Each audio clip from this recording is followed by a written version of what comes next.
শাহাদাতের আগে বিশ্বের মুসলমানদের যে বার্তা দিয়ে গেছেন ইরানের লারিজানি। মধ্যপ্রাচ্যের রক্তক্ষয়ী রণাঙ্গনে দখলদার ইসরায়েল ও সাম্রাজ্যবাদী আমেরিকার কাপুরুষোচিত হামলায় শাহাদাত বরণ করেছেন ইরানের জাতীয় নিরাপত্তা কাউন্সিলের প্রধান আলী লারিজানি। কিন্তু মৃত্যুর আগে তিনি মুসলিম বিশ্বের তথাকথিত নীরব নেতাদের উদ্দেশ্যে এমন এক হাড় হিম করা ও চাঞ্চল্যকর সতর্কবার্তা দিয়ে গেছেন, যা আজ প্রতিটি স্বাধীনতাকামী মানুষের বিবেককে নাড়া দিচ্ছে। আল জাজিরার এক প্রতিবেদনে ফাঁস হয়েছে এই শীর্ষ নেতার সেই শেষ হুঙ্কার, যা এখন রণাঙ্গনে প্রতিরোধ যোদ্ধাদের জন্য নতুন এক সাইকোলজিক্যাল ব্রহ্মাস্ত্র। শাহাদাতের আগে দেওয়া এক বার্তায় লারিজানি অত্যন্ত স্পষ্ট ও দ্ব্যর্থহীন ভাষায় জানিয়ে যান, আমেরিকা ও ইসরায়েলের এই নগ্ন আগ্রাসনের মুখে ইরান এক বিন্দুও পিছু হটবে না। তবে তিনি চরম ক্ষোভ ও হতাশা প্রকাশ করেছেন ফিলিস্তিন ও ইরানের পাশে না দাঁড়ানো মুসলিম দেশগুলোর বেইমানি নিয়ে। তিনি বলেন, কয়েকটি ব্যতিক্রম ছাড়া অধিকাংশ মুসলিম দেশ আমাদের বিরুদ্ধে পরিচালিত এই বিশ্বাসঘাতক আগ্রাসনের সময়কে ইরানকে সমর্থন দেয়নি। মুসলিম নেতাদের ধর্মীয় ও নৈতিক দায়িত্বের কথা স্মরণ করিয়ে দিয়ে লারিজানি ইতিহাসের সবচেয়ে তীক্ষ্ণ প্রশ্নটি ছুড়ে দিয়েছেন।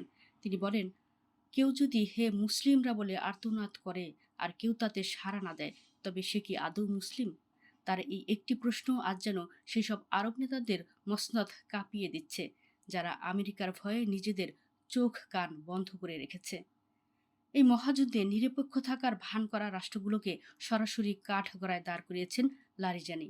আঞ্চলিক বিভিন্ন দেশে মার্কিন ও ইসরায়েলি ঘাঁটিতে ইরানের প্রতিরোধমূলক হামলার যৌক্তিকতা তুলে ধরে তিনি হুঙ্কার দিয়ে বলেন, চলমান এই সংঘাতে নিরপেক্ষ থাকার কোনো সুযোগ নেই। আপনারা কার পক্ষে?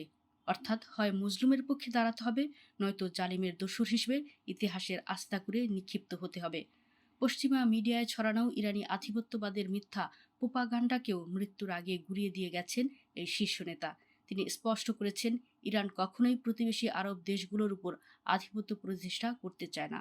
তার ভাষায়, মুসলিম বিশ্বের ঐক্য যদি সত্যি বাস্তবায়িত হয়, তবে তা এই অঞ্চলের প্রতিটি রাষ্ট্রের নিরাপত্তা, অগ্রগতি ও স্বাধীনতা নিশ্চিত করতে সক্ষম। ইসরায়েলের বর্বরোচিত হামলায় তার মৃত্যুর বিষয়টি নিশ্চিত করে ইরান এক আবেগঘন ও কড়া বিবৃতি দিয়েছে। বিবৃতিতে বলা হয়েছে, ইরান এবং ইসলামী বিপ্লবের আদর্শকে সম্মত রাখার আমৃত্যু সংগ্রাম শেষে অবশেষে আলী লারিজানি তার দীর্ঘজীবনের লালিত স্বপ্ন পূরণ করেছেন। সত্যের ডাকে সাড়া দিয়ে দেশ ও জাতির সেবায় নিজেকে বিলিয়ে দিয়ে তিনি লাভ করলেন শাহাদাতের পরম গৌরব।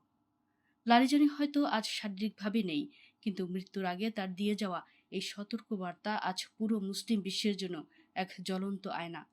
ইসরায়েল ও আমেরিকা ভেবেছিল তাকে হত্যা করে তারা জিতে যাবে, কিন্তু লারিজানির এই শেষ ডাক এখন কোটি কোটি মুক্তিকামী মানুষের হৃদয়ে যে প্রতিশোধের আগুন জ্বালিয়ে দিয়ে গেল, তা নেভানো সাধ্য কোনো পরাশক্তির নেই।